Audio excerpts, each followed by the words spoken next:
harmless. So if you look at the anatomy of a virus, it's RNA, and then it's encapsulated, and then it has these protein spicules around it, right? So because it has RNA, it can't make proteins, which are toxins, right? It can't make a poison, like a rattlesnake. It has no anatomy to scratch or claw or sting or bite, right? So it has no innate ability to harm people. A virus doesn't. What happens though, if it gets inside one of your cells, it can take your DNA, and so it can recreate its proteins, right? Make a lot of little babies.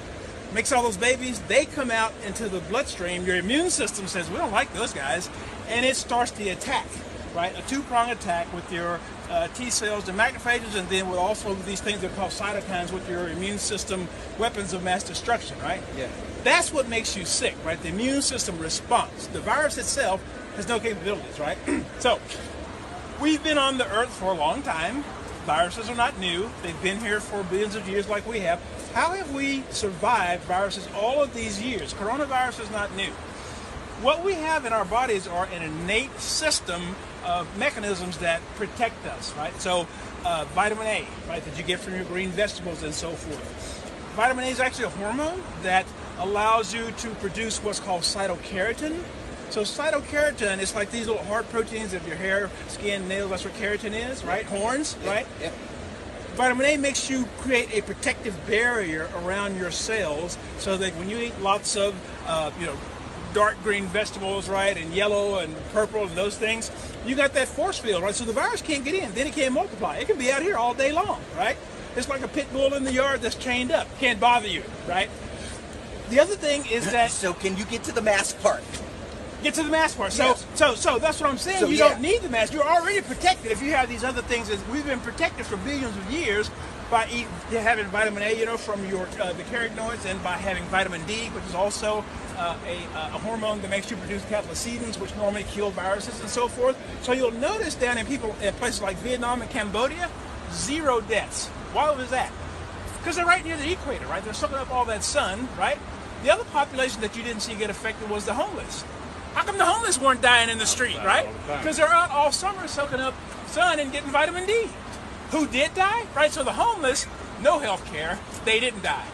Nursing home patients, 24/7 health care, they died, right? Meatpacking plants, ships, anywhere where people weren't exposed to the sun and low vitamin D, African Americans, right? Any ethnic minorities, right? It's harder for the sun to make us. So the mask is superfluous, right? Our bodies know how to take care of COVID and all these other viruses, right? From doing the right things. We've moved away from that, right? Putting on sunscreen and that type of crap, right? And made us vulnerable, right? It's harder to produce vitamin D if you're overweight. So this lifestyle that Americans have made us a powder keg for COVID. So you think it's all you have to do is throw the match on. So what we eat can eliminate this whole fear. No question. Wow. What we eat and vitamin D, right? So you either got to get out in the sun between 10 and 3. You got to tan, right? Use a tanning bed, right? And take vitamin C before you do that to soak up the free radicals, or take a supplemental vitamin D. So, doctor, let me ask you this then. What do you make of the governor's order saying absolutely face mask health, and you are mandatory from now on until I say further, you must wear your mask? That's what the governor said. I know, and that's his understanding, right? And from misinformation, and he got that information from medical doctors. What we're taught in medical school is to do things that benefit the pharmaceutical industry, right? So you're going to get told things, that sell masks, right? That sell vaccines, that sell drugs, for viruses and so forth, because economically, right? That's what pays for the Porsches, and the light chandeliers and that type of thing, right? Sure. But it's not what your body needs. So again, Vietnam is a third world country. They had 0 deaths. What does that tell us about what we're doing, right? It doesn't tell you, it's not rocket science. If the Vietnamese are doing it, I tell you who else came out of this, were the Australian Aborigines, right? They don't wear clothes, a lot of sunshine, but breathing the same air. Yeah. Who got sick? The white guys. How come?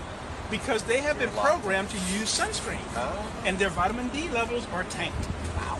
What's your whole name? Roby Mitchell. Roby? Yep. How do you spell it? R-O-B-Y. Mitchell? Mitchell, MD, PhD. Right PhD in cardiovascular pharmacology. Where are you from, Roby? God bless, bro. Amarillo, Texas. Right on.